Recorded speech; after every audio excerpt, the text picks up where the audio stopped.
So ang mahal na Birheng Maria, siya po yung katulong eh. Siya po yung katulong ng Panginoong Jesucristo sa pagliligtas po sa tao. So,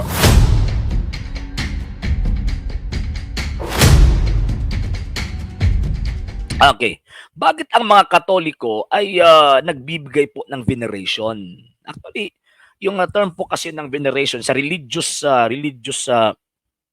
terms po and the definition po kasi worship po siya eh. Pero ang classification lang po niya is veneration. Hindi po pwedeng ang classification po niya ay tinatawag na adoration. Kasi ang simbahang Katolika po kasi, tayong mga Katoliko, meron po tayong 3 classification of worships. Number 1 classification po natin is yung adoration. So itong adoration, ito po yung pagsamba natin para lamang po sa Panginoong Diyos. For example, ano po ba yung pagsamba po natin para lamang po sa Panginoong Diyos? For example, yung Pater Noster, yung 'di ba, magdadasal po tayo Pater Noster quae sincellis sanctificetur nomen tuum, adveniat regnum tuum, fiat voluntas tua sicut in cielo et in terra, yun, etc., etc. So sa Bisaya or sa Tagalog or sa English, our Father who art in heaven, hallowed be thy name, thy kingdom come, thy will be done on earth as it is in heaven, etc. So yun. So yan po yung tinatawag na adoration. Sa prayer, sa devotion po natin ha. Kasi meron po tayong liturgical prayers and at the same time, meron po tayong devotional prayers. Ang Our Father, yung Pater Noster, kahit liturgical po siya, pero pwede din po nating magamit sa mga devotional prayers po natin like sa ibang mga dasal. Yun. So, pag magdadasal po tayo, Our Father who art in heaven, adoration po yan. Ano pa yung example ng ibang tinatawag na term, ibang dasal natin na adoration? Yung Gloria Patri, di ba? Gloria Patri et Filio et Spiritui Sancto, secut erat in principio et semper et in saecula saeculorum. So yon. Glory be to the Father and to the Son and to the Holy Ghost, as it was in the beginning, is now and ever shall be, world without end. Amen. So, adoration po yan. Kasi gino-glorify po natin ang Panginoong Diyos. Sir John Silaranyo, Sir Loloy Bumaya, good evening Sir Adrian. Kaya nga po eh. Mamaya po, meron po tayong orientation mamaya, 7:30 po sir ha. Okay, so ngayon, sige, balik po tayo sa program natin. Okay, so yun. So yan po yung adoration. So yung pagsamba natin liturgically, ginagamit po natin is yung Santa Misa. So sa Misa, siya po yung pinakataas na pagsamba sa loob po ng simbahang Katolika. Bakit po? Kasi yung katawan at dugo ng ating Panginoong Jesucristo, ino-offer po yan sa panahon ng pagsamba po natin. Unlike po sa mga ibang sekta, yung pagsasamba po nila, hindi po yan pagsamba. Sa atin, bakit po? Kasi yung pagsamba po nila sa atin yan, study. Di ba? Tingnan nyo, di ba? Yung mga pastoy po nila pag tinatawag na magtuturo, always po may bit ng Biblia. Pagkatapos yung mga members, yung mga membro ng kanilang sekta, yun, nasa baba. Pagkatapos, nagbubuklat po ng banal na kasulatan. So, ang mangyayari po dyan, instead of worshiping, mag-worship po sila, hindi na po worship po yung mangyayari. Ang ginagawa po nila is Bible study. Yun, di ba? Most of the non-Catholic sa denomination, yan po yung pamamaraan po nila, na sinasabi po nila pagsamba, pero hindi po yan pagsamba. Yung praise and yung praising po nila, na para pong concert, hindi po yan pagsamba. Kasi according sa banal na kasulatan, yung pagsamba po, lalo na po yung sa Old Testament, di ba, yung araw ng Sabbath, ang ginagawa po nila, meron po sila i-offer na sacrifice. Yan. At yung sakripisyo na yon, yung animal sacrifice po noon, naputol na po yan, nahinto na po yan, nang namatay po ang ating Panginoong Jesucristo. Pero ang Panginoong Jesucristo, nag-establish po siya ng tinatawag na sacramental or sacramental sacrifice. At yan po yung Santa Misa. Yung sinabi ng Panginoong Jesucristo, do this in remembrance of me. Yan. Bakit po? Kasi, sabi ng banal na kasulatan, from the rising until its sunset, yung pure offering, kailangan po itong i-offer doon sa Panginoong Diyos. So, ang totoong pagsamba, dapat meron pong sakripisyong inaalay o iaalay. So yan po mga sir. So ang Iglesia Katolika Apostolika Romana lang po ang meron pong tinatawag na sakripisyo na iaalay po niya sa Panginoong Diyos. At yung sakripisyo na yun unbloody. At yung sakripisyo na yun perfect. Bakit po? Kasi ang laman at dugo ng Panginoong Jesucristo sa mukha po ng bread and wine after the consecration, magiging totoong katawan at dugo po yan ng Panginoong Jesucristo. At yan po yung i-offer bilang unbloody sacrifice doon sa Panginoong Diyos para yung mga kasalanan po natin ginagawa po natin araw-araw, So ang mangyayari po diyan patatawarin po tayo. So yan po. So bakit po ino-offer po yan? Kasi yan po yung pagsamba ng mga Katoliko. Yan. So yan po yung adoration. So ang rosary, mga devotions, yung tinatawag na mga novenas, hindi po makakapantay sa Santa Misa. Hindi po siya makakapantay sa Santa Misa. Bakit? Again, sa panahon ng Santa Misa, ibig pong sabihin po niyan, ano po yan? Yan po yung pinaka-highest form, the perfect form of worship and prayer. Yan po. Yung iba insan po kasi, ginagaya lang po nila, pero wala po yung visa. Bakit po? Kasi hindi po totoong mga pari yung yung nag-o-offer ng bread and wine. And pagkatapos wala po silang paniniwala, wala po silang pananampalataya, yung tinatawag na the dogma of transubstantiation. Ibig sabihin, makakambyo po siya. Matatransubstantiate yung nature po niya from bread and wine to true body and blood of our Lord after the consecration. Wala po yan sa kanila. So, ibig sabihin, useless po yan. Sa harap po ng Panginoong Diyos, hindi po yung tatanggapin. Bakit po? Kasi yung nagmimisa, hindi po yung totoong pari. Yan po, insan. Okay, Sir Roger Tantoy, good evening, sir. Okay, mag-comment lang po kayo mga sir, ha? Sir John Chilaranyo, Sir Loli Bumaya, insan, Christoph, good evening sa inyo at sa inyo pong mga buong mga pamilya. Okay, so ngayon, yan po yung adoration. Okay, Sir Joel Tadley, good evening. So, yan po yung adoration. And pangalawa, itong tinatawag na veneration. Itong veneration, general term po yan na tinatawag na kina-classify into two din po. Special veneration and yung regular veneration. Special veneration, yan po yung pag-venerate po natin na ino-offer lamang po natin doon sa mahal na birhen. Bakit ino-offer po natin doon lamang po sa mahal na birhen? Bakit po? Kasi sa lahat ng mga nilalang na naging santo, ang mahal na Birheng Maria lamang po ang merong pinaka-highest degree of all the saints. Bakit po? Kasi hindi lang po grasya yung natanggap po niya kundi ang natanggap po niya yung second divine person of the Blessed Trinity na kung saan siya po yung tagapagligtas po natin, siya po yung tumira sa mahal na Birhen for 9 months. At doon po siya kumuha ng laman at dugo sa mahal na Birhen. So kaya nga, yung term na ginagamit po natin na pagbibigay po natin na venerasyon sa mahal na Birhen, special veneration or sa Latin word, hyperdulia. Hindi po siya latria. Yan. So para lang po yan sa tinatawag na mahal na Birhen. So kaya nga po tayo mga Katoliko, yung special veneration po natin sa mahal na Birhen ay magro-rosaryo po tayo. Meron po tayong mga devotions. Yung devotion po natin yung the Seven Sorrows of the Blessed Virgin Mary. Then pagkatapos yung tinatawag na Immaculate Conception, yung devotion po natin sa Immaculate Heart. Yan, ang dami-dami po itong devotion para po sa Kanya. Bakit po? Kasi sa lahat ng mga santo, siya po yung pinakamataas kumbaga sa lahat ng mga santo. Yan. Then pangalawa, itong tinatawag na ordinary or regular po na tinatawag na veneration na para po sa lahat ng mga santo. Ibig pong sabihin po niyan, yan po yung ang mga santong yan nakagawa po ng heroic sanctity. Hindi lang po simpleng sanctity lang, kundi heroes po sila sa pananampalataya po natin. So kaya nga, meron pong pagpupugay po sa kanila. Bakit po? Kasi nang nabubuhay pa po sila, meron po silang extraordinary na nagawa para sa pananampalataya at para sa Iglesia Katolika Apostolika Romana. So yan po. So mga sir, mga ma'am, dapat alam natin ma-distinguish yung yung tinatawag na yung classification of worships po natin, ha. Para at least pag meron po tayong makaharap na may ibang sekta, so mangyayari, alam po natin paano natin i-explain yung pananampalataya natin. Okay, so ngayon, meron tayong adoration, meron tayong veneration. Sa veneration, classified into two, regular and special veneration. Then, itong tinatawag na adoration and veneration, meron din po tayong tinatawag na relative adoration and relative veneration. Bakit po merong relative adoration and relative veneration? Bakit? Kasi hindi po natin makikita yung hindi na po makikita natin yung mga santo kasi nasa langit na po sila. Hindi po natin nakakasama physically, lalo na ang Panginoong Jesucristo. So kaya nga yung mga bagay na nagre-represent sa kanila Binibigyan natin yan ng veneration or adoration relatively.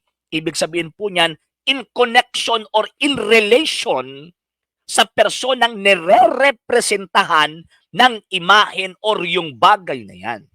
Yan. So kaya nga, pag magsasamba po tayo, meron po tayong mga ribulto, so binibigyan po natin yan ng religious or relative veneration. Bakit kasi hindi natin binibigyan ng veneration dahil sa bato po sila, dahil sa ribulto po sila? Hindi. Binibigyan po natin yan ng veneration or isang adoration relatively. Bakit kasi? Nang dahil po sa connection po niya sa nire-representahan po niyang persona na kung saan yan po yung santo or ang ating Panginoong Jesucristo.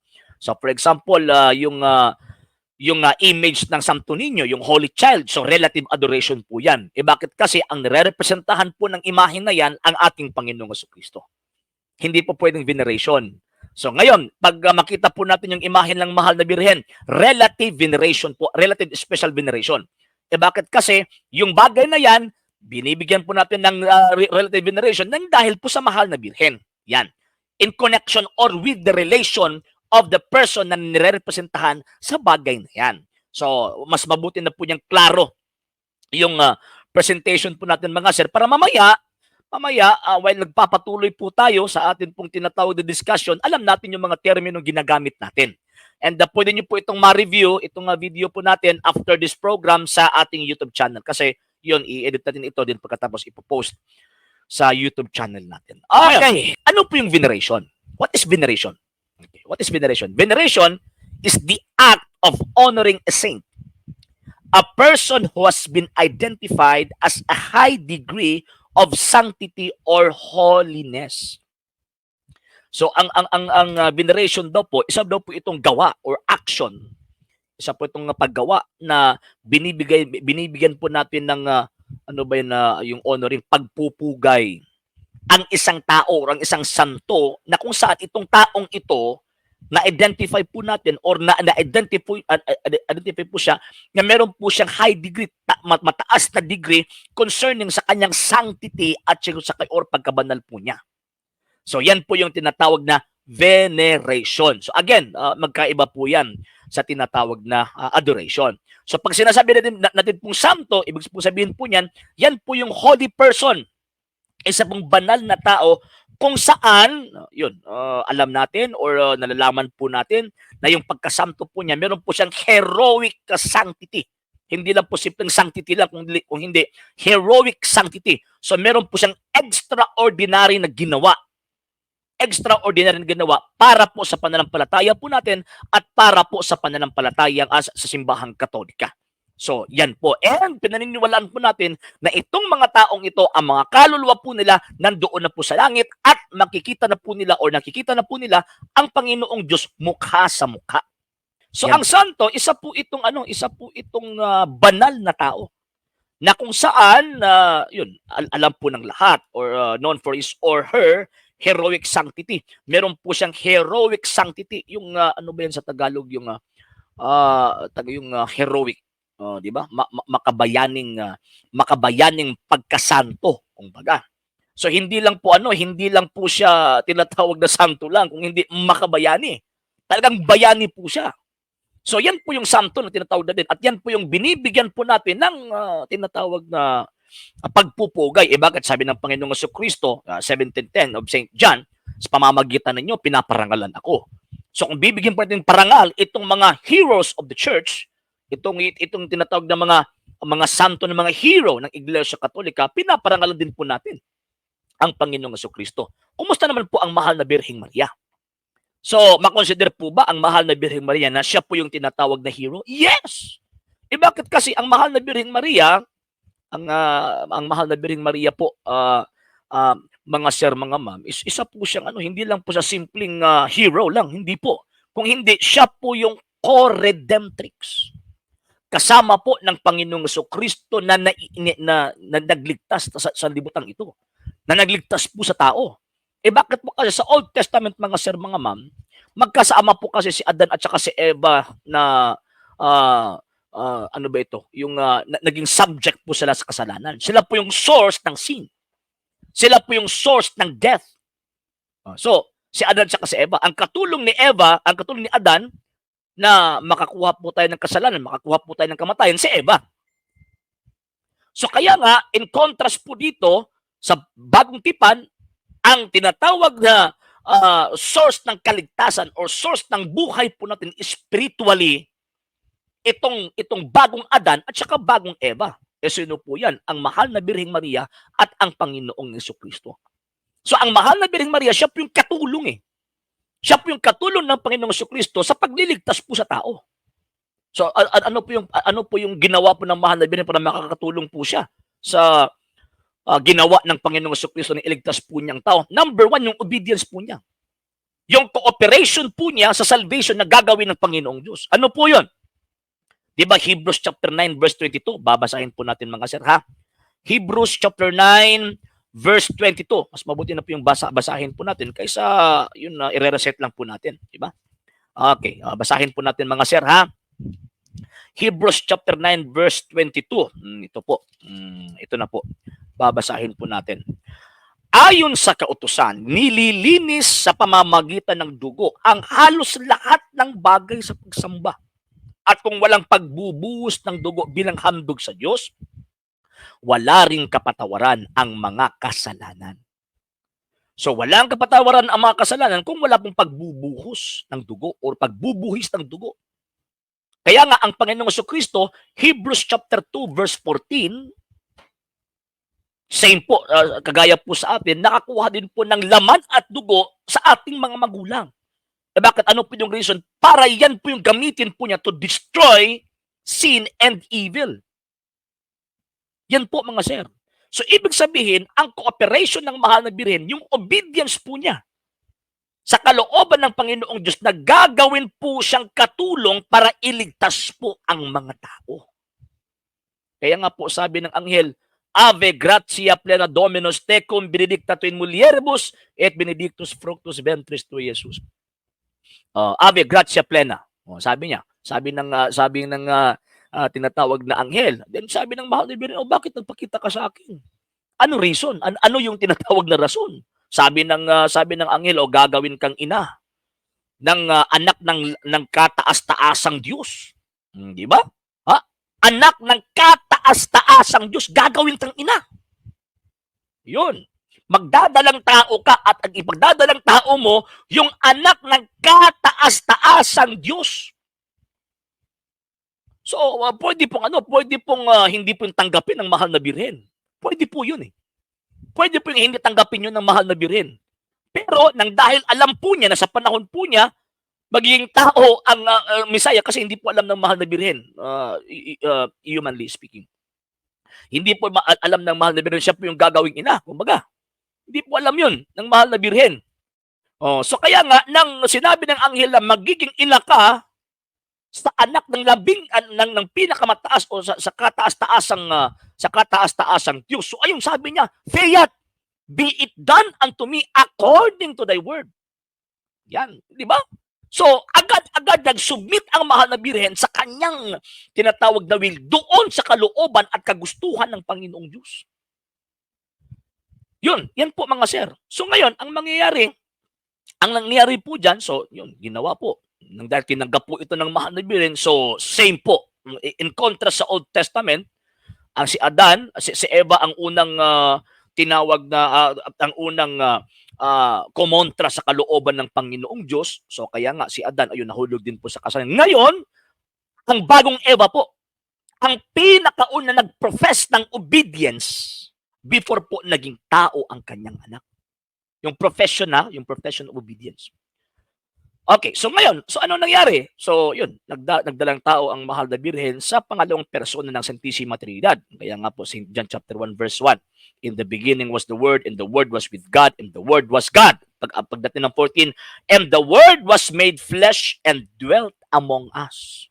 So, and the Word was made flesh, yung made flesh po dyan, hindi po yan, parang magic lang na nagparachute ang Panginoong Jesucristo from langit, from sa langit din patungo sa libutan ito. Dumaan po siya doon sa sinapupunan ng mahal na Birhen na wala pong tinatawag na physical contact between two, yung male and female, wala po. And according to St. Francis de Sales, Sabi pa ni Saint Francis de Sales na yung siyempre wala pong ano wala pong cooperation ang lalaki ng ipinagdadalang taong mahal na birhen. So saan po kumuha ang Panginoong Diyos ng tinatawag na paraan na magiging taong Panginoong Jesucristo? According to Saint Francis de Sales, kumuha ng tinatawag na 5 patak, hindi ko nagkakamali, 5 patak ng dugo galing sa puso ng mahal na birhen. So kaya nga ayon na-create yung humanity ng Panginoong Jesucristo sa loob mismo ng sinapupunan ng mahal na birhen. So number 1, yung obedience ng mahal na birhen. Again, sinabi ko po kayo na pwede na po yung hindi po niya tanggapin yun, pero tinanggap po niya eh. Tinanggap po niya. Number 2, ano po yung heroic action po niya? Co-redemptrix. Bakit kasi kung hindi po niya tanggapin yon ay wala pong dugo na ibubuhis po doon sa cross. Number 3, ano pa? Yung pag-nurture po niya, pag-aalaga po niya sa anak ng kataas-taasang Diyos. Bihira lang po. Kaya nga po, according sa tradisyon, according sa tinatawag na tradisyon na natanggap ng Iglesia Katolika Apostolika Romana, yung lips ng mahal na birhen hindi po niya ginamit ng kahit kaninong hinalikan po niya, hindi. Inihanda po niya ito para lamang sa kanyang anak. Ang first and last kiss ng mahal na birhen, nangyari po yun kay Panginoong Jesucristo.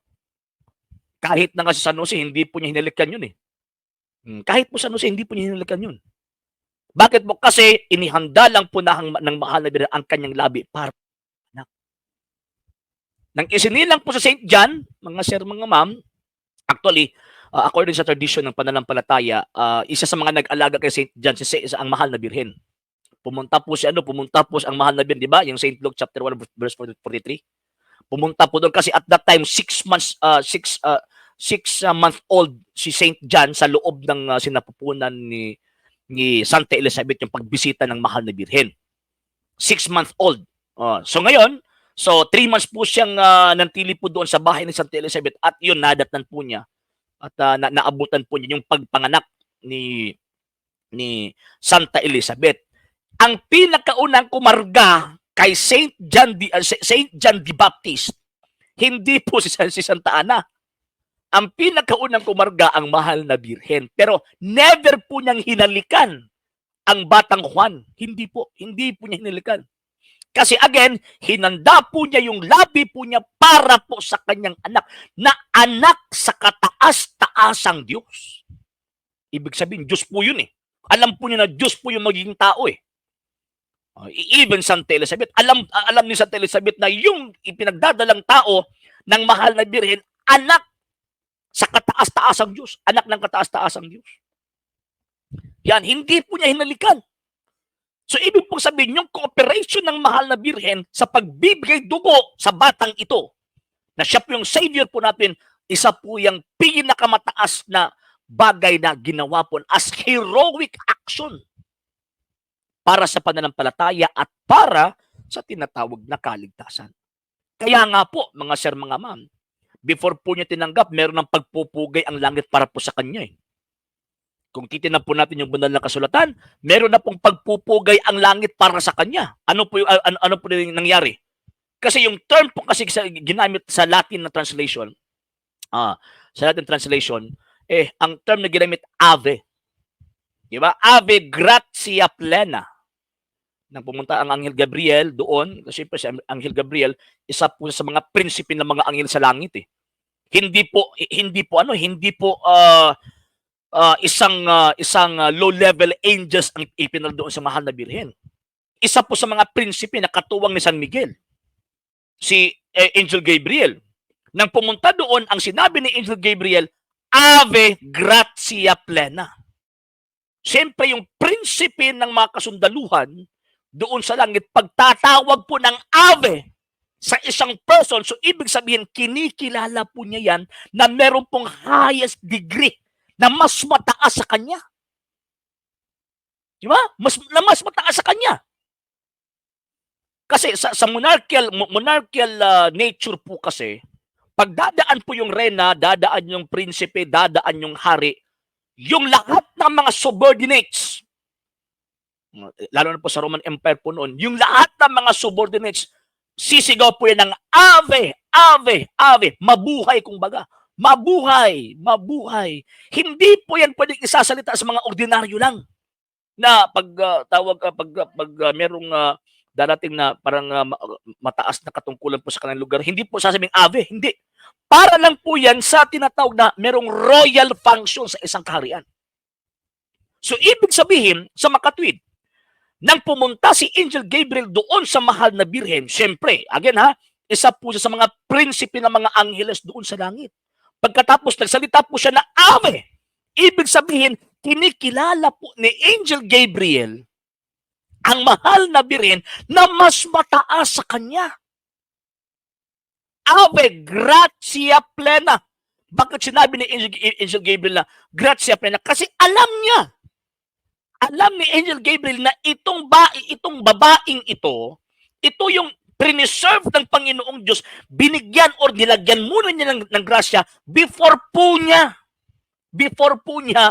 ipinadala sa sanlibutan pong ito. Alam ni Angel Gabriel yan. So, nang sinabi ave, ibig sabihin, ang kaharap po niya, queen. Bakit kasi ipinagdadalang tao po niya ang prinsipe. According to Prophet Isaiah, siya po yung prinsipe, Prince of Peace. So, yung nang kaharap ni Angel Gabriel, ang mahal na birhen, ibig sabihin, kinikilala ni Angel Gabriel ang mahal na birhen na queen. Yan po, kung iintindihin po natin nakasulat, talagang grabe, langit na mismo nagsabi. Ave, gratia plena. At yung word na yun na ave, hindi po yun galing lang sa tinatawag na hindi lang po yung galing doon sa Angel Gabriel, kundi yan po yung utos. Yan po yung utos ng tinatawag na yan po yung utos ng Panginoong Diyos doon sa tinatawag na sa kanya. Na isalita sa harap mismo ng mahal na birhen. So kaya nga, kung ang langit gumawa ng pagpupugay sa mahal na birhen bilang reyna, how much more po tayo? Di ba? Always natin sinasabi na ang ating Panginoong Kristo, siya yung kapatid natin. Kasi we are adopted sons of and daughters of God because of Christ. Di ba? Ephesians chapter 1 verse 5. Pagkatapos, hindi kilala o hindi natin kinikilala yung kanyang ina na magbibigyan po natin ng pagpupugay. Hindi po yun pwede. Yan po yung reason mga sir, mga ma'am. Bakit po tayo nagbibigay pugay sa mahal na birhen? And siyempre, ang Panginoong Kristo nagsabi, sa pamamagitan ninyo, pinaparangalan ako. Sinabi po niya yan sa kanyang mga apostol, how much more? Doon sa kanyang ina. And according sa tradition, talagang minamahal ng Panginoong Kristo todong-todo yung kanyang ina. Kaya nga po, before po siya namatay, before po na nawalan yung hininga po niya, iniwan po niya yung kanyang ina doon sa pinakamamahal po niyang disciple, si Saint John. So yan po. So yan po yung So kaya nga yan po yung doktrina po natin, bakit po natin binibigyan ng pagpupugay, mataas na pagpupugay ang mahal na birhen. So yan po.